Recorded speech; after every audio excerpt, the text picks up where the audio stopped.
With us right now, Christopher Salem. Christopher, you are found on the web at ChristopherSalem.com. You are a well-known speaker. You are a radio host, and it is a pleasure to have you on the show.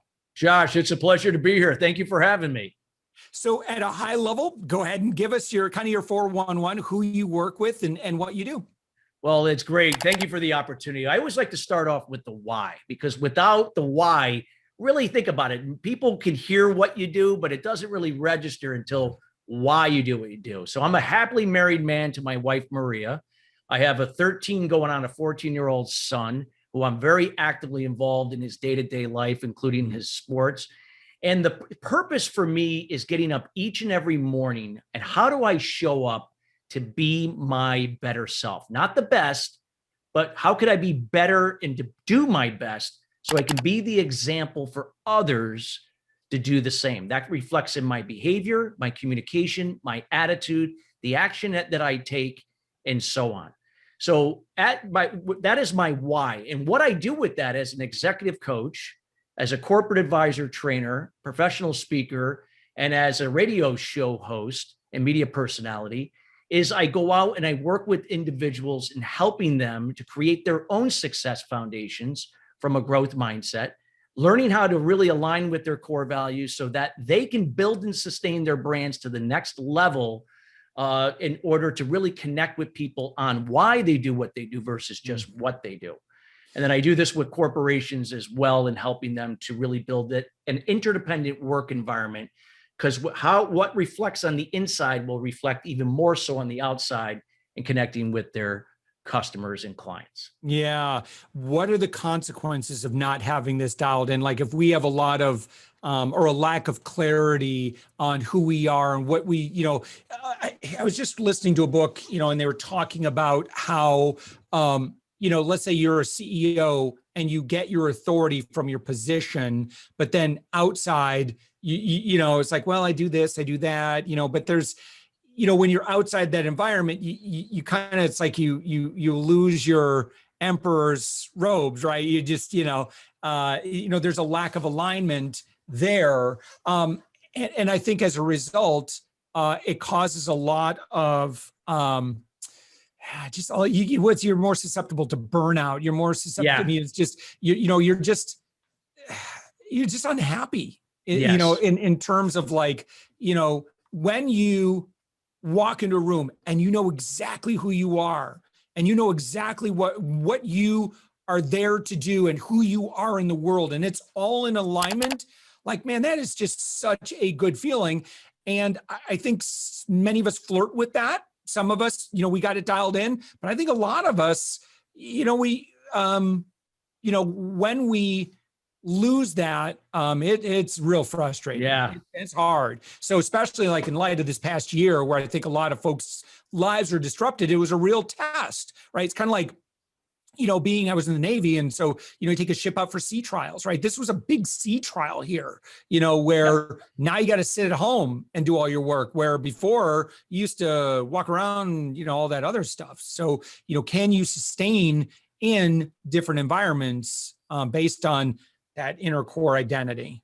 Yeah, absolutely. And it's something, it's work in motion every day, Josh. It's learning how to get out of the root cause to your limiting beliefs. I know for me, my root cause to my limiting beliefs went back to my childhood. My father was not there emotionally, never really didn't show interest in my brother and I and our activities.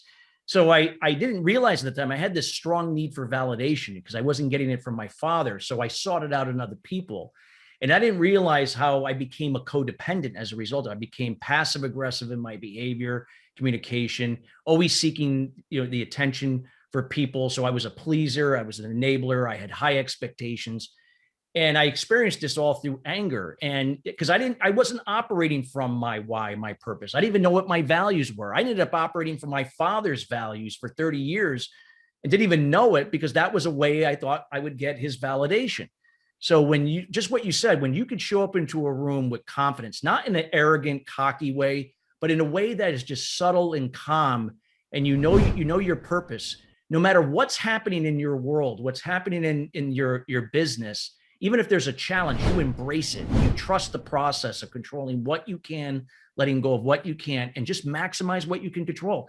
Everything else will work its way out, trusting that process. And I find that when we're able to do that, we can get so much farther ahead in our businesses and our personal lives. And that will help the clients and the customers and the people we serve to do the same as a result of the services we provide. Yeah.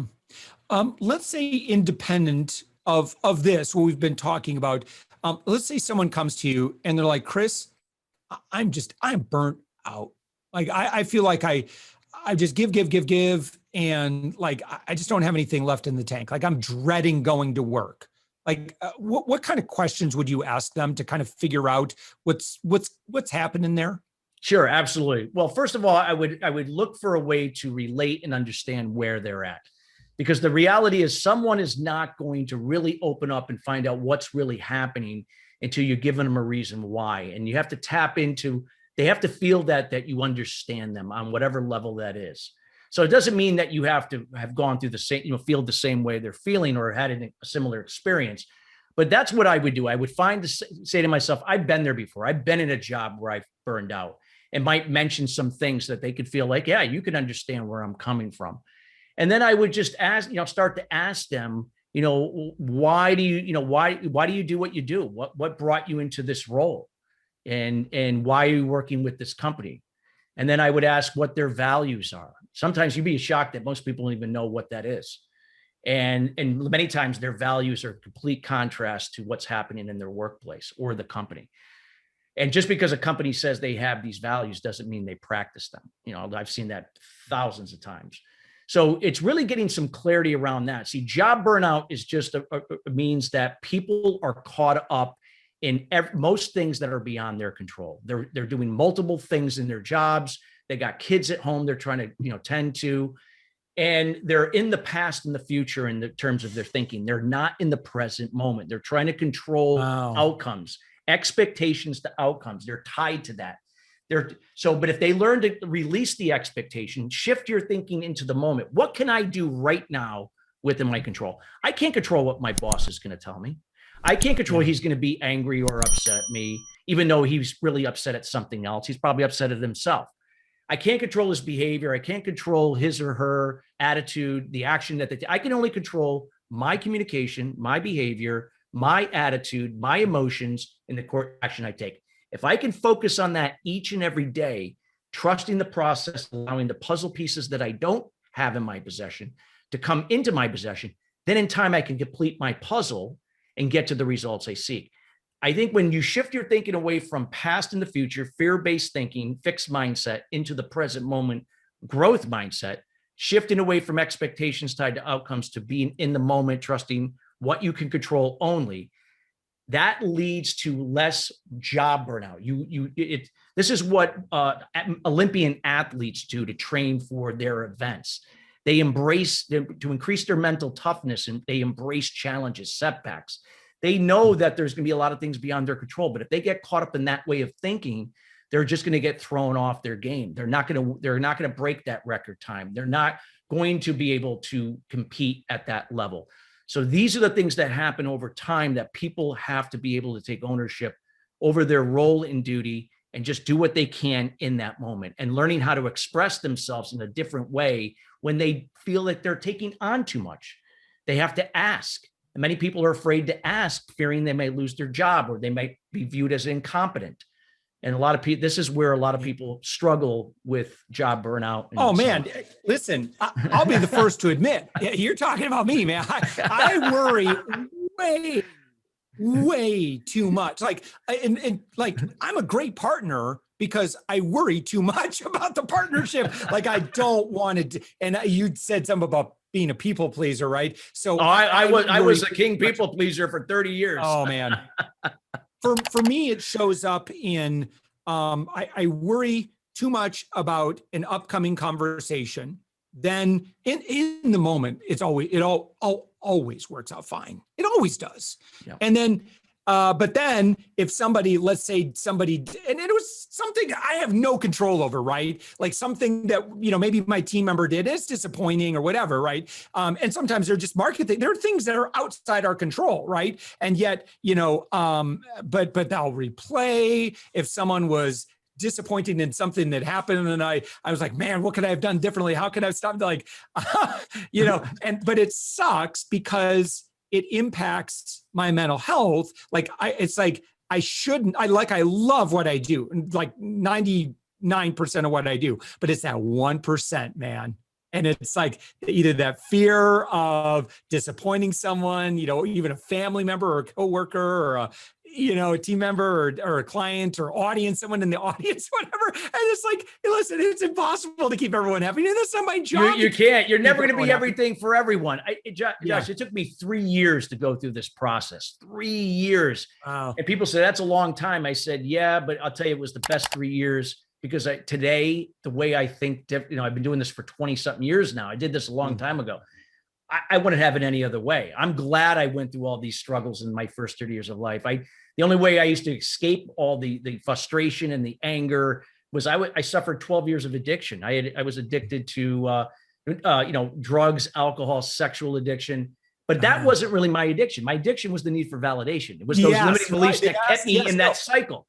Yes, the addiction, the outward, those are manifestations of the exactly what's going on the inside. What's the unmet need there? And so we look to fill that in with those things. So absolutely, I was in fight or flight mode almost every day. My level of anxiety would hit the roof. So I for 20 something years, I've been doing meditation, journaling. I read. I work out, I make my bed, I do things to stay in the moment. And so this way I can just focus. Like right now, I'm here with you. I'm focusing with you in this as we're interviewing here on your show. And that's it. I'm not thinking about, oh my God, I got to be on another call in 20 minutes. Or this person that I emailed this morning didn't get back to me. What's going on? I'm not thinking like that. I'm in this moment right now, just focused on this task. And that's it. And that took a while to get into that frame of mind. It didn't come easy, but I can tell you with practice, it does. And this is what great business leaders, influencers can really take their game to another level when they can learn how to think differently, to be different, to become different, to do different, and then have different and better results. Yeah. For someone who is in sales, I know you do some training for sales professionals. Sales can be an emotional roller coaster. Yes. Particularly, if you don't know how to, it's kind of strengthen your resolve because there's going to be disappointments. People are going to say yes. And then they're going to, say no. And, and there are things that, again, you're relying upon, other people. And it's really frustrating when you tie your happiness or joy to, I made a sale, I made a big sale, I made a lot of sales. And then you get into these peaks and valleys, and you're in the valley and I haven't had a conversion in 8 days and it's starting to really mess with my head. Yes. What are some of we don't have enough time, but but I mean, what I'm just trying to say is it's trusting that process. We're never going to be on our game every day. Just think about a professional athlete, like a football player. You even look at Tom Brady. Yes, Tom Brady's had a successful career, won six NFL Super Bowls. Because it's not because Tom Brady was the most talented quarterback. Because if he was, he would have been drafted in the first round back in 2000. It was because he thinks differently. So when he throws an interception, it doesn't be like, oh, no, the game's over. I'm off today. He would just say, okay, that's done. It's over. I'm back to square one. And now I'm going to come back and take my team down to the goal line and score. So it's like that. In some games, you're going to lose. In this case, it's not really losing. You just learned maybe that, okay, I made the wrong call, or I thought this was the call we were supposed to do, and it ended up not working. So we learned. So we have to learn look at this as a process, that there's going to be some down days, but those down days are teaching us why and what we can do different to even do better so we can have better results long term. We have to look at this as a sustainable model long term, not that, oh my God, I didn't make a sale today, so I'm a loser and I can't close anymore and all that. No, listen, here's the thing, right? So with sales, right? If it worked before, Right. It will continue to work, but let's say you close 1 out of 6, right? And it's like if you roll a dice and you make a sale on a 6, sometimes you're gonna roll and you're gonna roll and you're gonna roll, and it has less to do with you. It's a numbers game. So you want to get as many rolls in as quickly as possible. And if you're lead gen is a different thing, but yeah, it really you gotta stop it from messing with your head, though. Absolutely. You just keep showing up, put other people's needs, just be mindful of, how you show up and who you are and why you're there and what's the impact you have in the world. And really, it's the best you can do. One thing I wanted to ask you about, Chris, just because, again, I think we have some very common threads here, is worry and anxiety. And so, one thing that I love the practice of, sometimes the thing that keeps me awake at night or, just kind of gets a little overwhelming is like, I start worrying about this and I worry about that. And so, one thing that I do is I said some worry. I said worry time. It's like, Yep. okay, I have a few things that are kind of racking up. I just need to write this stuff down. So I write Yep. down all the things I'm worried about. And then I'm like, what's the probable outcome? What can I do about it right now? I think you were already kind of talking about Yes. this. But anything else on kind of like that worry and anxiety type stuff? Yeah, I would say that, the two habits that helped me to get to the root cause of my limiting beliefs and to create my success foundation over 20 years ago. And something to your point where you talked about, it's like taking that trash out, in this case, it's the head trash, is writing things down. So after meditation, you can journal. So not only do you have to journal after meditation, but you can journal anytime. And there's two types of journaling. The journaling that you do after meditation has no intention. You just write whatever comes to mind. You don't overanalyze it, overthink. You just write what comes to mind, because your subconscious mindset is going to reveal to your conscious mindset what's really below the surface that's creating this feeling that you're dealing with. It's not the situation that happened this morning that threw you off. It's something far deeper than that, goes way back to your childhood, that has to be addressed. That's a limiting belief or beliefs. But in your case, what you talked about here is just writing down a gratitude list or just journaling. Write down what the challenge is. What can you control and do right now in the moment to help resolve that challenge? And then everything else, if you kind of know it, but it's beyond your control, write that down and just focus on what you can control and just trust the process that things that you can control will do its part to make this all kind of work its way out. So it doesn't mean that you walk away from it, you give up. You focus on only what you can control, and then write down a gratitude list. Hey, today was a difficult day, real tough day, but what went right? What was good from this? What are some of the blessings that could come about from this difficult, challenging day? And then, without overanalyzing, write that down. You'd be amazed in time how that things end up working out even better because of that situation, because you did exactly that and you wrote this stuff down and you do it every day. I do this every day before I go to bed. I have a gratitude list. I write down, even if I go through a very difficult day, I just look at it as a learning experience. I don't look at it as something happening to me. I look at it as something happening for me. You have a PDF download on your website, Blueprint of a Legend, it's a 31-day clarity process. Can you explain what that is really quick? And again, The 31-day mindset clarity thing is that if you download that, you'll get a question every day that you answer. You don't overanalyze, overthink. You just write whatever comes to mind. This is going to give you some clarity over 31 days to see what could be blocking you from where you are and where you'd like to be in your success. That could be in your business, your personal life, your relationships, all the way around. It's 360 degrees. It looks at success from a mindset perspective. What could be blocking you? The Blueprint of a Legend is really talking about how, influencers and legends think differently. How we think differently to be, to become, to do, and have different and better results. Embracing that process that we talked about. So it's just a brief guide that goes into a little bit of a insight about that and how to go about doing it. And that's my free gift I like to offer everyone here. So that's at ChristopherSalem.com. You scroll down, you'll see in the blue section right there, just punch in your name and email address and get that. Chris has been fantastic. Thank you so much for this conversation. Absolutely. Listen, man, I love geeking out on the emotional journey of being a business leader, being an entrepreneur. It's a unique thing that we sign up for, when we do this, and it's, they